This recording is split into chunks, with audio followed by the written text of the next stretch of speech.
Programa Visão Espírita. Apoio. América Chaves Seguros. Seguro é proteger sua vida e seu patrimônio. Precision Hospitalar. Distribuidora de medicamentos.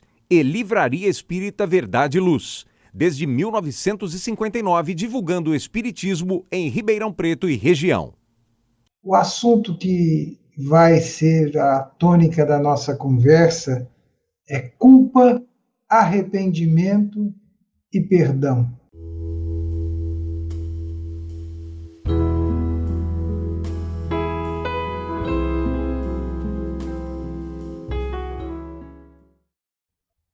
O programa Visão Espírita pede licença para entrar no seu lar, levar-lhe uma mensagem de fé, de otimismo e de muita esperança. O programa Visão Espírita tem a grata satisfação de receber a psicóloga Cláudia Gellinter. Cláudia Gellinter é fundadora do Centro Espírita Allan Kardec, na cidade de Vinhedo, fundadora da Casa da Prece, também na cidade de Vinhedo, dirigente de estudos espíritas. Vocês não imaginam a agenda corrida da Cláudia. Além de tudo, é palestrante espírita e especialista psicólogo em tanatologia. Cláudia, bem-vinda ao programa Visão Espírita. Ai, que alegria estar aqui. Obrigada pelo convite, queridos. Obrigada, André Luiz. Agradeço, por estar aqui e que possamos ter um bom encontro. Tenho certeza que teremos. Cláudia, primeira pergunta que eu te faço, somos leigos do assunto, você como psicóloga pode, e espírita, nos ajudar muito. Quais as diferenças entre culpa e desculpa? Tá certo, André. Bom, culpa significa a tomada de consciência de um erro cometido. Quando eu me dou conta que eu falhei. Então, a culpa, ela sempre vem com dois elementos principais. Eu tomo consciência e sinto dor, porque é uma tomada de consciência que gera dor, culpa. A desculpa, conceitualmente, nós, na verdade, falhamos, erramos com relação à desculpa, porque é impossível desculpar, André? Não dá. Dá para tirar a culpa de alguém. Então, se essa pessoa tomou consciência, errou, e tomou consciência que está errado, ou mesmo sem tomar a consciência, ela falhou. Eu não posso tirar essa culpa, tirar este erro da pessoa. Ninguém pode. Então, nós dizemos assim, você me desculpa, você tira a culpa de mim? Não dá, não é? Nós podemos sim falar na compreensão e perdão. Aí, ok. Desculpar não cabe.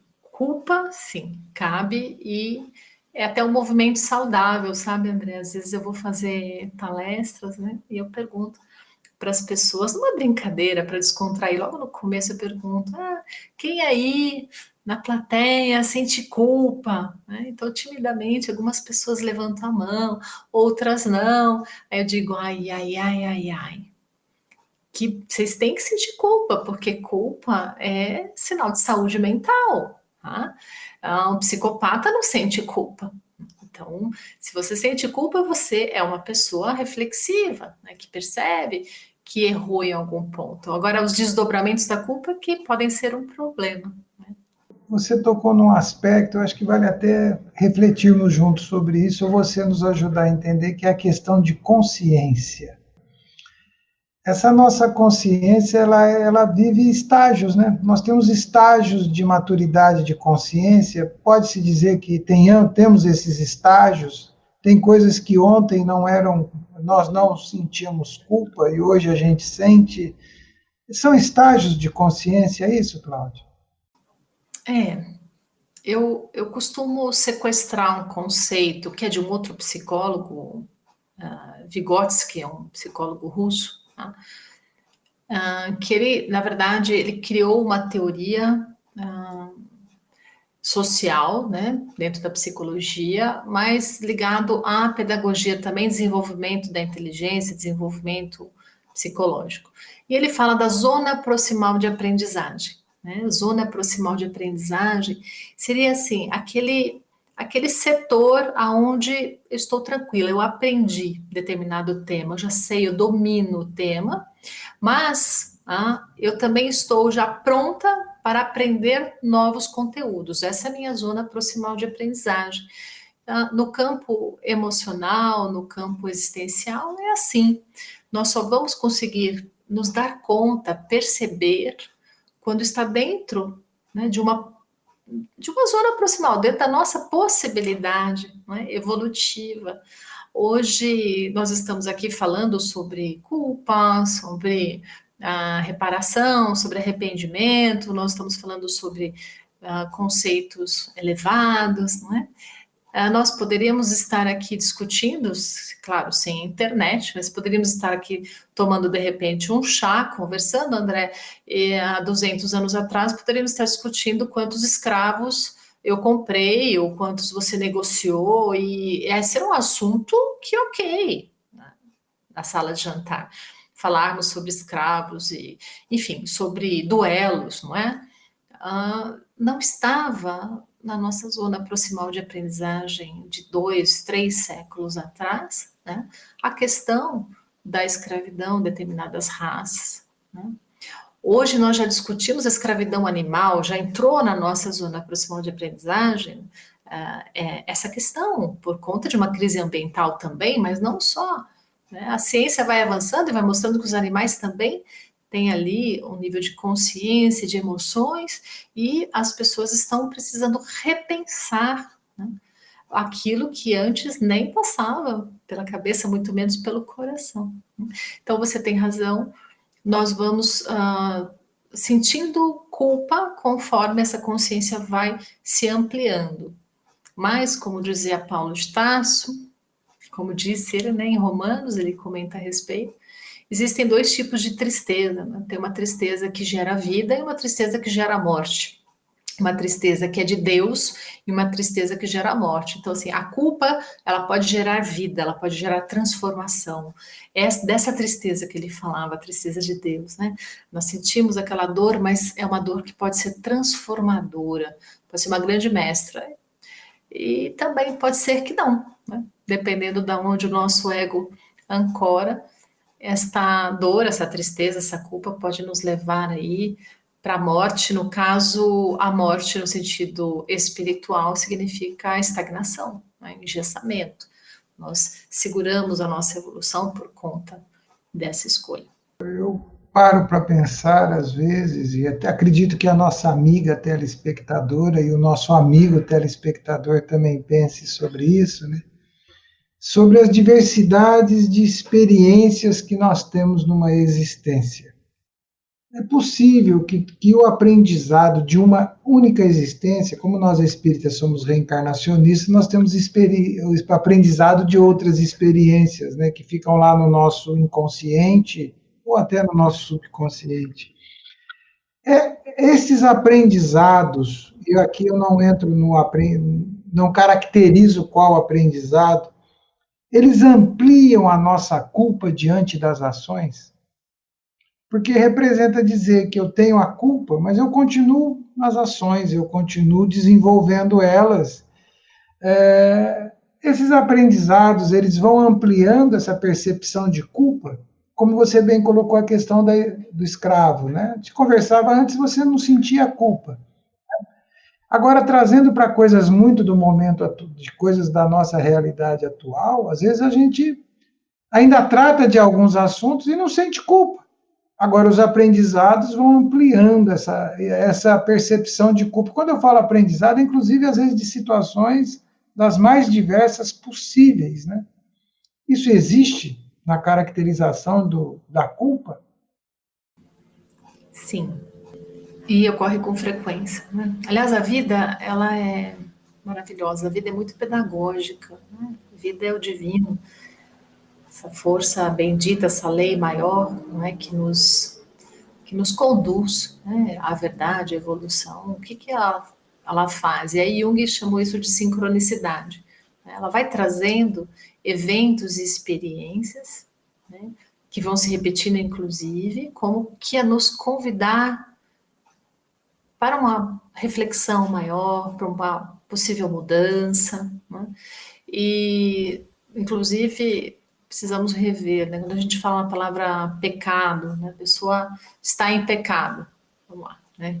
Culpa tem uma relação ali com essa palavra, né? Pecado, na sua origem, no hebraico é ratá, e significa errar o alvo, né?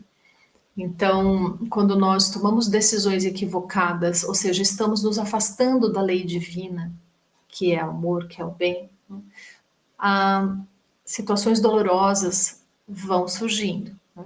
Seja através da experiência, seja através do próprio corpo, enfim. E também uma sensação de vazio existencial pode surgir, né? Então, as experiências vão se repetindo até que, num determinado momento, e aí precisa estar, né, consoante com o nosso momento evolutivo, até que, num determinado momento, nós tomamos a consciência, né, de que aquela conduta diante, né, várias vezes, várias experiências, como nós temos vários relatos nos livros de André Luiz, por exemplo, a respeito, não é? De repente, a alma vê, de repente ela percebe algo, né? E aí sim há uma possibilidade de voltar, ou seja, eu estava errando a meta, errando o alvo, né? Dentro de um pecado, e aí a pessoa consegue, a alma consegue retornar. Isto se, não é? Repito, né? Ela fizer um bom manejo da culpa, porque a culpa, por si só, ela não resolve nada, o sentimento de culpa. Não resolve nada. Mas, para além da culpa, nós precisamos realizar uma tarefa, que é uma tarefa que vai exigir bastante da pessoa e exige principalmente amor. Essa questão de culpa, ela tem que é uma interpretação muito pessoal, muito limitada, né? Mas eu acho que tem a ver com dor, né? Acho que aquilo tem que, de alguma maneira, provocar um desconforto, né? Provocar algo que a pessoa fala, opa, né? E a partir daí ela começar a entender ou despertar para aquilo que está provocando e causando, né? Para si e para outros, né? Principalmente quando causa para outros, né? Que a situação é totalmente constrangedora, porque aí você para sanar isso depende de terceiros. Mas eu quero trazer aqui para a nossa conversa uma vivência, algo que está no Evangelho, né? Que fala de Jesus, de o encontro de Maria de Magdala com Jesus.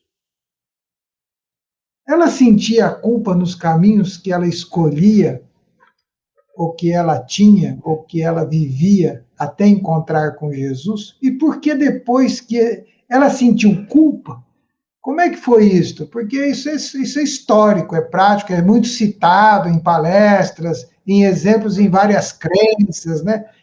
Eu vejo interpretações outras de tais situações, mas como é que era? Ela sentia a culpa até o momento em que ela encontra com Jesus? Como é que isso pode ser explicado? História comovente, né? Costumo citar Maria de Magdala, Miriam Shell Migdal, cito ela como um exemplo, né? Uma inspiração. Porque eu penso, né, que Maria de Magdala, que vou colocar um adendo, um parênteses a mais, Maria de Magdala não foi só uma seguidora do Cristo, né? Eu a percebo como uma apóstola e talvez a primeira apóstola, né? Porque nos evangelhos nós temos, enfim, pelo menos 4 personagens principais, né? Nós temos o Mestre, Jesus, nós temos a multidão, nós temos os discípulos e temos os apóstolos. E temos os opositores também. Mas o discípulo é aquele que quer aprender, aquele que segue e busca realizar, se esforça por realizar aquilo que o mestre vem ensinando, seja por palavras, seja por ações. Já o apóstolo, né, como Paulo de Tarso também escreveu, né, já não sou eu quem vivo, é o Cristo que vive em mim. E Maria de Magdala foi algo tão impressionante que acontece. Nós temos, assim, o relato evangélico é muito sucinto a respeito delas. Vamos encontrar em Lucas, ali no capítulo 8, acho que versículo 2, se não me engano, em que ele cita mulheres que acompanhavam, né, seguiam ao Cristo, e uma delas, chamada Maria, Maria Madalena, Maria de Magdala, que só de encontrar com Jesus saíram dela 7 demônios, né, de uma vez só. Temos poucos relatos, e depois, sim, né, no momento da ressurreição, enfim.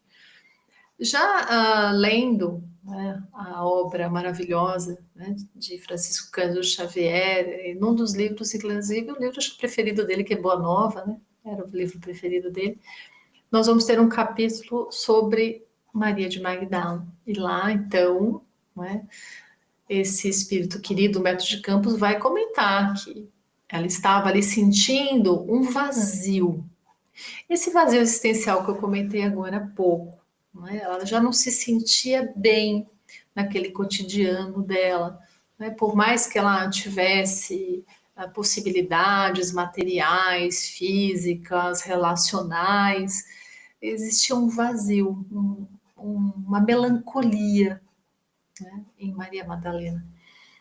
E então, quando ela encontra Jesus, quando ela encontra o Cristo, ela também encontra a verdade, né? Porque simbolicamente, né, o arquétipo do Cristo, vamos chamar assim, ele representa a consciência máxima, não é? A verdade suprema na Terra. Então, nós podemos imaginar ela, uma mulher do mundo, quando encontra essa verdade e isso brilha sobremaneira em todo o ser. E em seguida, ela toma consciência de uma série de coisas, não é? Porque, veja bem, temos lá um quartinho escuro, né? O nosso ego tem nós temos os nossos quartinhos escuros, onde nós vamos ali represando as nossas sombras, não queremos tomar contato com elas, e colocamos lá no fundo, né, no porão. Então, imagine, né, André, abrir uma porta e toda a luz entra de uma vez. Todos os 7 demônios, eles saem correndo mesmo, não é? Eles são dissolvidos como vampiros à luz do sol, não é? E porque ela foi inundada da verdade também. Então, nós podemos ter, sim, esse olhar, eram obsessores, eram espíritos, mas podemos ter um olhar mais psicológico, mais simbólico. Eu gosto muito de refletir no Evangelho de Jesus simbolicamente, né? E pode sim representar as sombras, as ignorâncias, as escravidões internas do nosso eu. De repente, aquela luz bendita do Cristo adentra e pronto, dissolve, né, no caso dela. E nós percebemos pela mudança, porque a mudança de Maria foi impressionante, né? Ela deixou tudo, ela sequer questionou, devo, não devo, vou, não vou. Ela não precisou de 3 anos de deserto como Saulo de Tarso. Ela não precisou da ressurreição, não é? Como foi com a maioria dos apóstolos que não acreditavam nem que o Cristo voltaria, apesar de todas as promessas e milagres, não é? Foram realizados, ela jamais duvidou. Então, ela já era uma apóstola. Agora, imaginemos, do vazio existencial, por não compreender bem, não é, se aquilo estava certo ou errado, de repente, ela encontra um caminho. Mas ela teve, sim, segundo Humberto de Campos, um trecho, né? Um trecho da sua vida com culpas, né? Então ela, inclusive, busca o Cristo ali na residência de Pedro, ela busca Jesus e comentam, veja, eu, né, já estive com tantas pessoas, com tantos homens, gostaria de ser mãe, não vou conseguir, percebi que não, né, não vou conseguir constituir uma família, e o que Jesus amorosamente propõe a ela, né? Com outras palavras, Jesus diz para ela: não fique no remorso, saia deste lugar, algo como ele sempre comentou em outras passagens, né? Vai, não peques mais. Vai quer dizer siga, né? Mude, né? Faça uma reparação, se arrependa e siga a vida. Não fique no remorso. né? Então ele diz para Maria, ame os filhos do mundo, escolha a porta estreita. E tá tudo certo, né? Vá adiante. Muito lindo, e se nós tomarmos esta e tantas outras histórias, não é? Como fontes de inspiração, que bênção. Falar em fonte de inspiração, eu vou permitir nesse programa Visão Espírita, eu vou pedir o link de um artigo que você escreveu intitulado Culpa, Arrependimento e Reparação sob a Ótica Espírita, que eu li. Meus parabéns pelo artigo, muito bem escrito, muito bem construído, um belíssimo artigo. E aí eu vou aproveitar e dar um spoiler do artigo. Você cita o livro, aspas, Emílio, ou da Educação, fecha aspas, né? Que é da Lavra de Jean-Jacques Rousseau. Né? Qual a contradição? Faça que eu falo, mas não faça o que eu fiz. Jean-Jacques Rousseau, vale lembrar aqui que ele é o avô espiritual de Allan Kardec, né, de Polyléon Denisard Rivail. Porque Jean-Jacques Rousseau, ao escrever essa obra, Emílio da Educação, ele escreveu um colosso essa obra, né, referência na pedagogia até hoje. E foi por conta deste livro, né, que Johann Pestalozzi, inspirando-se neste livro, Johann Pestalozzi constrói ali a escola em Verdun, né, onde Allan Kardec passou ali uma boa parte, né, da sua infância e adolescência, saindo já na fase adulta. Então, assim, Jean-Jacques Rousseau, ele teve uma história complexa, a mãe dele morre no nascimento dele, né? Então, segundo os biógrafos, ele sofreu bastante por conta disso, teve várias questões, né, psíquicas, emocionais por conta disso, e ele teve 5 filhos com a mesma mulher, e abandonou 5 filhos em orfanatos. Então, e como a obra Emílio, não é? É uma proposta educacional, as pessoas, claro, né, estranhavam muito. Como assim eu vou ler um livro sobre educação escrito por um homem que abandonou os seus filhos? Mas é muito importante que nós sejamos justos com Rousseau, porque existe uma ordem cronológica nessa história. Não é? Inclusive ele escreve, logo no prefácio deste livro, ele escreve, eu não escrevo, ele coloca, né? Eu não escrevo este livro para me desculpar, até porque, falamos, isso é impossível. Né? Não escrevo este livro para me desculpar, mas para tentar impedir que os meus leitores repitam aquilo que eu fiz. Então ele foi, inclusive, voltou aos orfanatos, buscou esses filhos depois de um tempo, mas não conseguiu mais reavê-los. Né?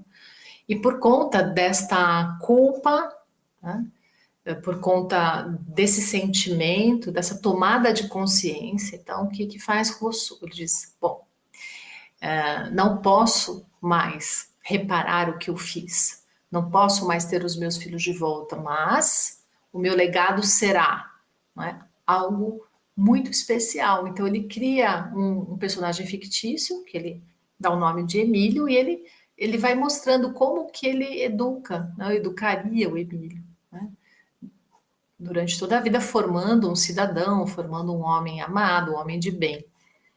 E é uma revolução para aquele tempo, né? Nós estamos falando aí, comecinho do século XVIII, então foi algo de vanguarda, uma obra maravilhosa. Então é importante termos contato com isso. Veja bem, culpa é a tomada de consciência do erro cometido.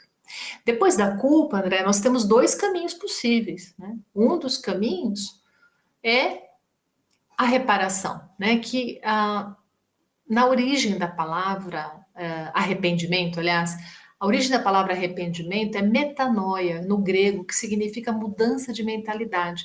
Então, depois da culpa, é possível, sim, que aí seria a tristeza segundo Deus, como escreveu Paulo, é possível uma mudança, né? Então, é aquela história, quando nós cometemos um erro e de repente diz, não, isso eu não faço mais, nunca mais. Inclusive, vou ajudar outras pessoas para que não façam o que eu fiz um dia. Ou seja, como por exemplo, uma pessoa que possuía escravos, se torna um abolicionista e vai trabalhar ativamente pela libertação dos escravos, né? Isso é um arrependimento que gera uma reparação. O outro caminho é um caminho ruim, não é? Porque é um caminho de engessamento, é o remorso, que é o ressentir. Então a pessoa ela tem a falsa ideia que ela está pagando uma conta que não está pagando, né? E Rousseau escolheu o bom caminho. Não sabemos o quanto foi custoso para ele, né? Mas ele escolheu um bom caminho, apesar de ter feito coisas reprováveis, né? Ele acabou trazendo muita luz para todos nós, inclusive nós espíritas, repito, porque Allan Kardec se formou numa escola que era baseada na obra de Jean-Jacques Rousseau. Cláudia, o programa Visão Espírita, ele caminha célere. Papo agradável, muito conhecimento que você está dividindo conosco. E no próximo programa vamos continuar conversando sobre culpa e vamos abordar um pouco, iniciando a partir do remorso que você colocou, que é algo muito, muito dolorido, né? Até porque você não tem como refazer o que está feito. E esse remorso provoca angústias significativas, né, em quem os vive. Então eu peço que você deixe à nossa amiga telespectadora, ao nosso amigo telespectador, uma mensagem deste primeiro programa que continuará na próxima semana. Seja lá qual for, não é? A consciência de um erro cometido, seja lá em qual tempo for, em qual circunstância for, sempre ter em mente que é possível recomeçar, fazer diferente, soltar, desapegar, desde que, não é, se trabalhe aí este auto-amor, não é, o auto-acolhimento. Eu desejo de coração que as pessoas que estão nos vendo, você que nos assiste agora, se tocou a você, não é? Que inclusive assista, não é? Nós ainda vamos ter mais um encontro, mas se tocou no seu coração, que você possa levar essa reflexão também a outras pessoas que talvez estejam sofrendo esta dor interminável que nós chamamos remorso. Muito obrigado, Cláudia. Reitero o convite ao nosso amigo e amiga telespectadora para o próximo programa Visão Espírita, conversa agradabilíssima. Até lá! Só peço a você, amigo telespectador e amiga telespectadora, sentir culpa é sinal de vida, é sinal de aprendizado, é sinal de progresso, e quem nos orientou isso foi a Cláudia, batendo um papo antes conosco aqui. Então não se acanhe de sentir isto, apenas escolher um caminho bom de ajuste. Mas esse é o papo também no nosso próximo programa Visão Espírita. Fique em paz, até lá.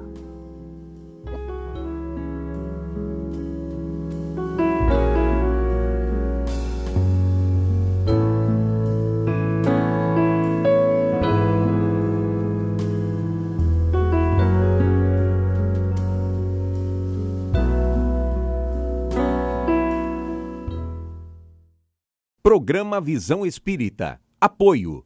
América Chaves Seguros. Seguro é proteger sua vida e seu patrimônio. Precision Hospitalar. Distribuidora de medicamentos. E Livraria Espírita Verdade e Luz. Desde 1959, divulgando o espiritismo em Ribeirão Preto e região.